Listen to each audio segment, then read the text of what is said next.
Hello student, आज के session में हम बात करने वाले हैं अधीनस्थ न्यायालय की, जिसे निम्न न्यायालय कहते हैं। इस टॉपिक को उठाने का उद्देश्य ये है कि पीईटी के पॉलिटी के सिलेबस में जब आप देखेंगे तो न्यायालय से सुप्रीम कोर्ट के नीचे हाई कोर्ट, हमारे यहाँ जो न्यायालय की संरचना है सबसे ऊपर सुप्रीम कोर्ट है, उच्चतम न्यायालय, उसके नीचे सभी राज्यों के हाई कोर्ट के नीचे राज्यों के अंतर्गत अधीनस्थ न्यायालय आते हैं। ये अधीनस्थ इसलिए होते हैं क्योंकि इनका निर्देशन और इनका प्रबंधन हाई कोर्ट के निर्देशानुसार होता है। ठीक है, इसलिए अधीनस्थ न्यायालय होते हैं। तो जब पॉलिटी का सिलेबस आप देखोगे तो जो पीछे के वीडियो अपलोड है पॉलिटी के, मैंने सेक्शन बना दिया है, ठीक, उसको पीटी में मैं ऐड कर दूंगी, जिसमें पार्ट्स हैं, शेड्यूल्स हैं और कॉन्स्टिट्यूशन के फीचर वाले वीडियो मैंने हाल ही में अपलोड करे हैं। फंडामेंटल ड्यूटीज़ भी, उसके साथ ही डीपीएसपी और फंडामेंटल राइट का भी वीडियो अपलोड है। उसके साथ संविधान की विशेषता वाला तो मैंने बोल दिया। तो जो पॉलिटी वाला सेक्शन है मैक्सिमम मैंने कवर कर लिया है। मैं पीटी के जो प्लेलिस्ट है उसमें ऐड कर दूंगी सारा वीडियोस, तो आप देख लेना, तो पीटी कवर हो जाएगा पॉलिटी का। उसके बाद मैं बात करती हूँ किसकी, इकोनॉमी की। तो इकोनॉमी में दो चीज़ें बाकी है, इकोनॉमी की क्लास में डिस्कस करेंगे।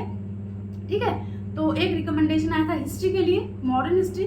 तो मॉडर्न हिस्ट्री का यदि आप टाइमलाइन का 2 वीडियो देख लो, मैं कोशिश करूँगी कि टाइमलाइन का फिर से एक वीडियो अपलोड कर दूँ, तो यदि इसको आप देख लेते हो तो मॉडर्न हिस्ट्री कवर हो जाएगी पीटी लेवल पे। ठीक है, चलो बात करते हैं जुडिशरी की, न्यायपालिका की। तो हमारे यहाँ जो न्यायपालिका है वो एकीकृत न्यायपालिका है, जिसमें सबसे ऊपर सुप्रीम कोर्ट, उसके नीचे हाई कोर्ट, उसके नीचे अधीनस्थ न्यायालय या अधीनस्थ कोर्ट आते हैं, जिसको मैंने यहाँ पे लिखा है अधीनस्थ न्यायालय या निम्न न्यायालय के नाम से जाना जाता है। अधीनस्थ न्यायालय इसलिए क्योंकि ये हाई कोर्ट के, राज्यों के हाई कोर्ट यानी उच्च न्यायालय के निर्देशानुसार कार्य करते हैं। इस न्यायालय का अनुबंध या प्रावधान हमारे संविधान के भाग 6 में आता है। भाग 6 में राज्य सरकार के अंतर्गत जब आप पढ़ेंगे राज्यपाल, मुख्यमंत्री, मंत्रिपरिषद, विधानसभा, विधान परिषद, तो उसके बाद न्यायालय की बारी आती है। तो न्यायालय में हाई कोर्ट के बाद अधीनस्थ न्यायालय। तो भाग 6 से रिलेटेड है और अनुच्छेद कितना कवर करता है, केवल 4 अनुच्छेद। कौन सा, 233 से लेकर 237 तक। इस अनुच्छेद में इस न्यायालय के गठन, संरचना, कार्यकाल, न्यायाधीशों की नियुक्ति और इससे संबंधित प्रावधान का जिक्र किया गया है। अब बात करते हैं इसकी संरचना की। इसकी संरचना देखो, अधीनस्थ न्यायालय में सबसे ऊपर होता है जिला न्यायालय। सबसे ऊपर कौन होता है, जिला न्यायालय। जिला न्यायालय जिसे हम कहते हैं डिस्ट्रिक्ट कोर्ट। ठीक है, ये जिले का, जैसे पंचायती राज व्यवस्था में देखेंगे ग्राम पंचायत और पंचायत समिति ब्लॉक स्तर पे और डिस्ट्रिक्ट लेवल पर जिला पंचायत, तो ऐसे इनका भी स्ट्रक्चर चलता है। ग्राम में भी ग्राम न्यायालय होता है जो गांव से संबंधित मुद्दों की, स्थानीय मुद्दों की सुनवाई करता है। ठीक है, तो ऐसे ही उस जिले में सबसे ऊपर न्यायालय कौन सा होता है, जिला न्यायालय। राज्य के बाद जिला राजनीतिक इकाई, तो राज्य में हाई कोर्ट और जिले में जिला न्यायालय। डिस्ट्रिक्ट कोर्ट, डीसी आप कह सकते हो, उसको शॉर्ट में क्या कहोगे, डीसी, डिस्ट्रिक्ट कोर्ट। डिस्ट्रिक्ट, जैसे हाई कोर्ट में हाई कोर्ट का मुख्य न्यायाधीश होता है, वैसे ही डिस्ट्रिक्ट कोर्ट में भी मुख्य न्यायाधीश होता है। तो ये मुख्य न्यायाधीश जो होगा उसका नाम होता है जिला न्यायाधीश और जिला न्यायाधीश और सत्र न्यायाधीश। 2 नाम क्यों है, तो हमारे यहाँ जो मुद्दा होता है, विवादित मुद्दे जो होते हैं वो 2 प्रकार के होते हैं। एक दीवानी मामला होता है, दूसरा फौजदारी या आपराधिक मामला होता है। दीवानी मामला क्या होता है, कोई ऐसा मुद्दा जो रेवेन्यू से रिलेटेड हो, जिसको कानून के तहत अपराध की श्रेणी में नहीं रखा जाता, उसे दीवानी मामले के तहत रखते हैं। दीवानी मामले के अंतर्गत जैसे तलाक हो गया, जैसे किराए का मुद्दा हो गया, जैसे उपभोक्ता मामले हो गए, जब आपने कोई चीज़ खरीदी और एक्सपायरी डेट नहीं देखा और दुकान वाले ने आपको उसमें, जिसको बोलते हैं देसी भाषा में कि लहा लेना, तो वैसे टाइप का आपके साथ धोखा हुआ, तो ये सब सारे जो मुद्दे हैं ये आते हैं किसके तहत, दीवानी मामले के तहत। उसके बाद जैसे चोरी हो गया, डकैती हो गया, किसी का मर्डर हो गया, ये ऐसे मुद्दे, और दहेज हो गया, ये ऐसे मुद्दे हैं जो फौजदारी या आपराधिक मामले के तहत आते हैं, यानी ये अपराध है। यदि इनको कोई करता है तो ये अपराध है। तलाक लेना अपराध नहीं है। यदि आपका संबंध सही दिशा में नहीं चल रहा है, आज दो लोग एक दूसरे के साथ सहूलियत महसूस नहीं कर रहे हैं, तो वो अलग हो सकते हैं, ये अपराध नहीं है। तो इस वजह से तलाक किस में आता है? दीवानी मामले में। और चोरी डकैती और मर्डर ये किस में आते हैं? आपराधिक मामले में। आपराधिक मामले में जब भी कोई घटना घटेगी, किसी का मर्डर हो गया, कहीं पे चोरी हो गई, किसी ने आत्महत्या कर लिया, यदि ऐसी घटना होती है तो जब आप पुलिस के पास जाएंगे तो पुलिस सबसे पहले क्या करती है? एफआईआर दर्ज करती है। एफआईआर दर्ज करने के बाद उस क्षेत्र का दौरा करती है जहाँ पे घटना घटित हुई है। घटना घटित होने के बाद चूंकि वहाँ पे पुलिस पहुँचती है और सारे एविडेंस इकट्ठा करती है, फिर उस एविडेंस के आधार पे वो अदालत में मुकदमा दर्ज करती है। ये एफआईआर ये चलता है फौजदारी मामले में। लेकिन दीवानी मामले में क्या चलता है? दीवानी मामले में सपोज करो किसी को तलाक लेना है, तो तलाक लेना है तो जाके पुलिस के पास एफआईआर नहीं करेगा, वो क्या करेगा कि अदालत में जाएगा और एक याचिका दायर करेगा। यदि उसकी याचिका एक्सेप्ट हो जाती है तो उस पर दोनों पक्ष को बुला के सुनवाई होगी, फिर डाइवोर्स हो जाएगा। इसमें कोई एफआईआर दर्ज नहीं होता है। तो ये दो मैटर हैं, दीवानी मामला और फौजदारी मामला। ठीक है, तो दीवानी मामले की जब भी जिला न्यायालय का न्यायाधीश जो होगा, वो जब दीवानी मामले की सुनवाई करेगा, किस मामले की? दीवानी मामले की, जो मैंने आपको बताया, याद रखने के लिए आप इसमें क्या लिख सकते हो? तलाक लिख सकते हो। ठीक है, यदि वो दीवानी मामले की सुनवाई करता है तो उसे कहते हैं डिस्ट्रिक्ट जज या जिला न्यायाधीश। उसे क्या कहते हैं? डिस्ट्रिक्ट जज या जिला न्यायाधीश। कब? जब वो दीवानी मामले की सुनवाई कर रहा है। जब वो एक ही व्यक्ति है, जब दीवानी मामले की सुनवाई करेगा तो जिला न्यायाधीश, जब फौजदारी मामले की सुनवाई करेगा या आपराधिक मामले की सुनवाई, जिसको आपराधिक भी कहते हैं, आपराधिक मामले की सुनवाई करेगा तो उसी व्यक्ति को यहाँ पे सत्र न्यायाधीश कहते हैं। बात क्लियर है? एक ही व्यक्ति है, जिले में सबसे ऊपर कौन है? जिला न्यायाधीश। और जिला न्यायाधीश यदि दीवानी की सुनवाई करेगा तो जिला न्यायाधीश, और फौजदारी की सुनवाई करेगा तो सत्र न्यायाधीश के नाम से जाना जाएगा। अब फौजदारी कानून में सजा की अवधि के आधार पर, फौजदारी कानून में सजा की अवधि के आधार पर जिले में जिला न्यायालय से नीचे कई न्यायालय स्थापित होते हैं। दीवानी क्या बोलते हैं, फौजदारी, फिर सदर फौजदारी, फिर ऐसे लेयर बाय लेयर। तो इसमें देखो कैसे डिवाइड होता है। सबसे ऊपर जिला न्यायालय, जिला न्यायालय में जो फौजदारी सेक्शन आएगा वो उसका न्यायाधीश, सत्र न्यायाधीश। सत्र न्यायाधीश के नीचे कौन आएगा? मुख्य न्यायिक दंडाधिकारी का न्यायालय, यानी ऐसा न्यायालय जो जिला न्यायाधीश यानी सत्र न्यायाधीश के नीचे हो। तो ऐसा न्यायाधीश जो कौन होगा? मुख्य न्यायिक दंडाधिकारी। मुख्य न्यायिक दंडाधिकारी, इसका जो कोर्ट होगा वो डिस्ट्रिक्ट सत्र न्यायाधीश के नीचे आएगा, सत्र न्यायाधीश के कोर्ट के नीचे आएगा। क्लियर है? उसको हम मजिस्ट्रेट भी कहते हैं। यहाँ पे इसको क्या कहते हैं? मजिस्ट्रेट। मजिस्ट्रेट, ठीक है। तो मजिस्ट्रेट किससे रिलेटेड होगा? फौजदारी न्यायालय से। फौजदारी मामले की सुनवाई करेगा। फौजदारी मामले से जिला स्तर सत्र न्यायाधीश, सत्र न्यायाधीश के नीचे मुख्य न्यायिक दंडाधिकारी का न्यायालय, उसके नीचे आएगा न्यायिक दंडाधिकारी का न्यायालय।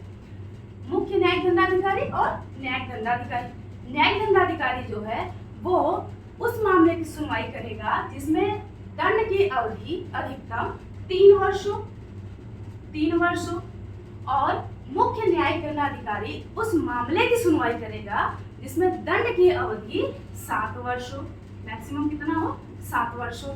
क्लियर है?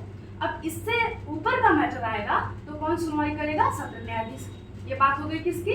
फौजदारी मामले की। अब दीवानी मामले की बात करते हैं। दीवानी मामले में रेवेन्यू के आधार पे जो मामला है वो बटा होता है। सबसे कम रेवेन्यू का जो मामला होगा वो मुंसिफ अदालत के पास जाएगा। उससे ज्यादा रेवेन्यू का मामला होगा, उससे ज्यादा टिपिकल मैटर होगा तो अधीनस्थ न्यायाधीश का न्यायालय के पास जाएगा, और उससे ज्यादा रेवेन्यू का मैटर होगा तो जिला न्यायाधीश के पास जाएगा। बात समझ में? अब यहाँ पे कोई व्यक्ति सीधे जिला न्यायाधीश के पास जा सकता है रेवेन्यू से रिलेटेड मैटर को लेके, और यहाँ पे कोई व्यक्ति सीधे, यदि मामला बहुत क्रिटिकल है तो सीधे कहाँ जा सकता है? सत्र न्यायाधीश के पास जा सकता है, बाकी स्टेप को इसके कर सकता है। क्लियर है? अब बात करते हैं किसकी? जिला न्यायाधीश या सत्र न्यायाधीश जो होते हैं, इनको अपने क्षेत्र में दंड देने का अधिकार, जिसको बोलते हैं उम्र कैद से लेके मृत्यु दंड तक है। एक किसी व्यक्ति को इन दोनों मामले में मृत्युदंड और उम्र कैद जैसी सजा दे सकते हैं। लेकिन जब उम्र कैद की सजा दी जाएगी तो उसके लिए हाई कोर्ट का अनुमोदन होना अनिवार्य है और इनके न्यायालय को हाई कोर्ट में चुनौती दी जा सकती है। जैसा कि आप जानते हो कि हाई कोर्ट के निर्णय को सुप्रीम कोर्ट में चुनौती दी जाती है, वैसे ही जिला न्यायालय के निर्णय को हाई कोर्ट में चुनौती दी जा सकती है। क्लियर है? अब बारी आती है कि जो जिला न्यायालय का जिला न्यायाधीश या सत्र न्यायाधीश है और ये लोग हैं, इनकी नियुक्ति कौन करता है? तो इनकी नियुक्ति के लिए कौन करेगा? राज्यपाल। कैसे याद रखोगे? सुप्रीम कोर्ट के न्यायाधीशों की नियुक्ति राष्ट्रपति करते हैं, हाई कोर्ट के भी न्यायाधीशों की नियुक्ति राष्ट्रपति करते हैं, परामर्श लेते हैं राज्यपाल से। बात समझ में आई? और सुप्रीम कोर्ट के न्यायाधीशों की नियुक्ति करते हैं तो हाई कोर्ट के न्यायाधीशों से परामर्श लेते हैं। ये सेशन चल रहा है तो राज्यपाल के पास भी तो न्यायिक अधिकार होना चाहिए। तो राज्यपाल कहाँ पे नियुक्त करेगा? जिला न्यायालय। जिला न्यायालय में जो जिला न्यायाधीश या सत्र न्यायाधीश जो एक ही व्यक्ति होता है, उसको सोचो कि केस कितना ज्यादा होता है और एक ही व्यक्ति दोनों की सुनवाई कर रहा है तो केस तो बढ़ेगा ही, पेंडिंग तो होगा ही। खैर, इसकी बात बाद में करेंगे। तो जिला न्यायाधीश की नियुक्ति कौन करता है? राज्यपाल करता है। और राज्यपाल को यहाँ परामर्श कौन देता है, सलाह कौन देता है? हाई कोर्ट का मुख्य न्यायाधीश देता है। जैसे देश में सुप्रीम कोर्ट है, सुप्रीम कोर्ट को के न्यायाधीश की नियुक्ति राष्ट्रपति करते हैं और उसको सलाह कौन देता है? हाई कोर्ट के न्यायाधीश के सलाह पे करते हैं। हाई कोर्ट वाले मैटर में आता है तो हाई कोर्ट के न्यायाधीश की नियुक्ति राज्यपाल की सलाह पे होता है। वैसे यहाँ पे राज्यपाल हाई कोर्ट के परामर्श पर, राज्य का मैटर है तो उस राज्य के हाई कोर्ट के परामर्श पे करता है। योग्यता क्या होनी चाहिए? योग्यता होनी चाहिए कि जिस व्यक्ति को जिला न्यायाधीश या सत्र न्यायाधीश नियुक्त किया जा रहा है वह केंद्र सरकार या राज्य सरकार के अधीन सरकारी सेवा में कार्यरत न हो। ठीक है? सरकारी सेवा में जिसे लाभ के पद कहते हैं, लाभ के पद पे कार्यरत न हो। दूसरा क्या है कि वह व्यक्ति जिसे जिला न्यायाधीश या सत्र न्यायाधीश के तहत नियुक्त किया जा रहा है उसे 7 वर्ष का अधिवक्ता का अनुभव रहा हो। अधिवक्ता का जैसे यो ऑनर कहते हैं ना कोर्ट में जाके, तो जो यो ऑनर कहते हैं यो ऑनर तो वही है 7 वर्ष का, वो अधिवक्ता कहलाते हैं। एडवोकेट, इंग्लिश में से एडवोकेट कहते हैं। तो 7 वर्ष का अधिवक्ता का अनुभव होना चाहिए। तीसरा है कि हाई कोर्ट ने उसकी नियुक्ति की सिफारिश करी हो। मैंने यहाँ पे क्या बोला कि राज्यपाल नियुक्त करेगा और परामर्श कौन करेगा? हाई कोर्ट का मुख्य न्यायाधीश। यहाँ पे परामर्श कोई नियुक्ति के लिए सिफारिश कौन कर रहा है? हाई कोर्ट का मुख्य न्यायाधीश। क्लियर है? अब बात करते हैं कि जिला न्यायाधीश क्या क्या कार्य करते हैं या जिला न्यायालय क्या क्या कार्य कर सकता है। जिला न्यायालय यानी जिला न्यायाधीश ही कार्य करेगा। तो कार्य एवं शक्तियों में देखो, पहला क्या है कि ये क्या है? जिले का सबसे बड़ा न्यायिक अधिकारी होता है। कौन? जिला न्यायाधीश। जैसे राज्य का सबसे बड़ा न्यायिक अधिकारी हाई कोर्ट का मुख्य न्यायाधीश, देश का सबसे बड़ा न्यायिक अधिकारी सुप्रीम कोर्ट का मुख्य न्यायाधीश। वैसे जिले का सबसे बड़ा अधिकारी, न्यायिक अधिकारी कौन होगा? जिला न्यायाधीश। पहली कार्य एवं शक्तियां हो गई, शक्ति है। दूसरा है कि इनको सिविल और क्रिमिनल यानी आपराधिक या फौजदारी, सिविल यानी ये दीवानी, तो दीवानी और फौजदारी मामले के मूल और अपीली क्षेत्राधिकार दोनों है। मूल क्षेत्राधिकार का मतलब जब कोई भी मैटर होता है इन दोनों में से तो डायरेक्ट कहाँ पे? डिस्ट्रिक्ट न्यायाधीश के पास, डिस्ट्रिक्ट जज के पास ये मैटर जा सकता है। ठीक है? अपीली का मतलब कि यहाँ से होते होते ये इनके वर्डिक्ट को, इनका जो फैसला आता है उसको इसमें चुनौती देंगे, इसको फिर इसमें चुनौती देंगे, तो इसको बोलते हैं अपीली। ये क्षेत्राधिकार आते हैं किसके पास? जिला न्यायाधीश के पास। नेक्स्ट है कि इसके पास न्यायिक शक्ति है, यानी इन मैटर में क्या करेगा? न्याय करेगा। दूसरा क्या है कि इसके पास प्रशासनिक शक्ति भी है। प्रशासनिक शक्ति कैसे? क्योंकि ये जो जिला न्यायाधीश है ये इन न्यायाधीशों पर भी निगरानी रखता है और यहाँ पे भी समय समय पर जाके, इन न्यायालयों में भी समय समय पर जाके वो देखता है कि कार्रवाई सही से चल रही है कि नहीं। तो एक प्रशासक की भूमिका निभाता है। ठीक है? नेक्स्ट क्या है? सजा किसको दे? जैसा कि मैंने आपको बताया, सजा दे सकता है उम्र कैद का भी और मृत्युदंड का भी। लेकिन मृत्युदंड का जब भी सजा देगा तो यहाँ पे हाई कोर्ट का अनुमोदन अनिवार्य है। अनुमोदन अनिवार्य है। हाई कोर्ट चाहे तो इसको रिजेक्ट कर सकता है। क्लियर है? नेक्स्ट है कि निर्णय को हाई कोर्ट में चुनौती दी जा सकती है। जैसे हाई कोर्ट के निर्णय को सुप्रीम कोर्ट में, वैसे ही डिस्ट्रिक्ट कोर्ट के निर्णय को हाई कोर्ट में चुनौती दी जा सकती है। ठीक है? इसके अलावा नगर में आवश्यकता पड़ने पर अलग न्यायालय गठित हो सकता है और ग्रामीण स्तर पर भी ग्राम न्यायालय गठित होते हैं। बात समझ में आई। तो न्यायालय की संरचना मेनली जो न्यायालय है उसकी संरचना ऐसे चलती है। इसके ऊपर कौन होगा? High court. हाई कोर्ट के ऊपर कौन होगा? Supreme court. ठीक है, तो ये हो गया किसके बारे में? पीईटी का जो जुडिशरी वाला टॉपिक था वो मैंने खत्म कर दिया। बाकी यदि और भी कोई टॉपिक हो जिसमें आपको डाउट हो तो आप उसको रिकमेंडेड कर सकते हो। इसके अलावा जितने भी पुराने वीडियोस है उसको आप देख लेना, चाहे ज्योग्राफी का हो, चाहे पॉलिटी का हो, चाहे हिस्ट्री का हो, चाहे इकोनॉमी का हो, चाहे किसी भी प्रश्न क्वेश्चन आंसर का हो, तो उससे आपको प्रिपरेशन में सहूलियत होगी। ठीक है, क्योंकि रिवीजन का टाइम है और रिवीजन के लिए ये अच्छा तरीका है कि वीडियो ऑन करके स्पीड बढ़ा दो और फिर ध्यान से सुनते रहो, बार बार रिवीजन करते रहो। Okay, thank you.